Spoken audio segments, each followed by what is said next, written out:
Hi, hello, vanakkam and welcome to Agnes Creations. இன்னைக்கு நம்ம சேனல்ல நீங்க என்னோட சேர்ந்து சமைக்க போறது என்னது அப்படினா கடாய் பனீர் தான் நம்ம பார்க்க போறோம்.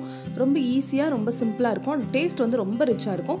நீங்க இத ட்ரை பண்ணி பாருங்க. முதல்ல நம்ம வதக்கிட்டு அரைக்கிறதுக்கு தேவையான பொருட்கள் என்னன்னு பார்த்தறலாம். ஒரு வெங்காயம், ஒரு தக்காளி, இஞ்சி, பூண்டு, முந்திரி பருப்பு, 2 ஏலக்காய், கொஞ்சம் பட்டை. இப்போ வந்து நம்ம ஒரு கடாய் வச்சு அதுல 2 டீஸ்பூன் அளவுக்கு எண்ணெய் விட்டுக்கோங்க. விட்டுட்டு நம்ம ஏற்கனவே எடுத்து வச்சிருக்க எல்லா இன்கிரிடியன்ட்ஸையும் போட்டு நம்ம வதக்கணும். ஏலக்காய், பட்டை, இஞ்சி, பூண்டு, வெங்காயம், தக்காளி எல்லாத்தையும் நம்ம வந்து வதக்கிட்டு நம்ம ஆற விட்டு அரைச்சுக்க போறோம்.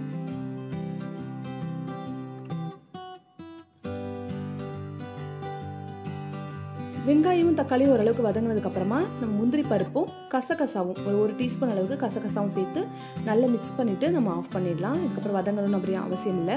இதை வந்து நல்லா ஆறட்டும். நல்லா ஆறுனதுக்கு அப்புறமா இதை கொஞ்சமாக தண்ணீர் விட்டு நைஸ் பேஸ்ட்டாக நம்ம அரைச்சி எடுத்துக்கணும். இப்போ நம்ம இன்னொரு கடாய் வச்சு அதில் கொஞ்சமாக வந்து வெண்ணெயும் கொஞ்சம் எண்ணெயும் சேர்த்துக்கலாம். முழுக்கவே வந்து வெண்ணெயிலையும் செய்யலாம். ரொம்ப ரிச்சாக இருக்கும் அப்படிங்கிறதுனால கொஞ்சம் எண்ணெய் சேர்த்துருக்கேன்.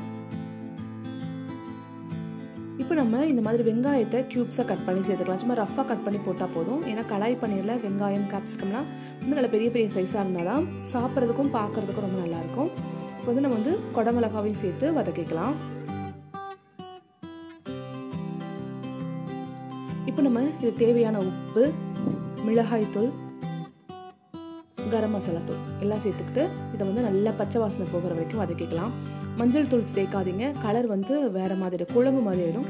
ஸோ அது நல்ல ஒரு கலர் வேணும் அப்படின்னா நம்ம மஞ்சள் தூள் சேர்க்க வேண்டாம். இப்போ நம்ம வந்து அரைச்சி வச்சுருக்க அந்த பேஸ்ட்டை நம்ம இதில் சேர்த்துக்கலாம். பார்த்திங்கன்னா நம்ம முந்திரி கசகசலாம் சேர்த்துக்கிறதுனால நல்ல ஒரு திக் பேஸ்ட்டாக இருக்கும். அதனால் உடனே தண்ணீர் சேர்த்து மிக்ஸ் பண்ணி நல்லா கொதிக்க விடுங்க. ரொம்ப ஈஸி, ரொம்ப சிம்பிளான டேஸ்ட் வந்து நல்லாயிருக்கும். சப்பாத்தியோட நானோட ரொம்ப சூப்பராக இருக்கும். நீங்கள் ட்ரை பண்ணி பாருங்கள். பூரி கூட ரொம்ப டேஸ்ட்டாக இருக்கும்.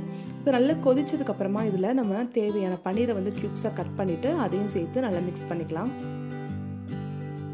இந்த பன்னீரோட கேப்சிகமோட அந்த வெங்காயம் எல்லாம் சேர்த்து சாப்பிடும்போது ரொம்ப டேஸ்டியாக இருக்கும்.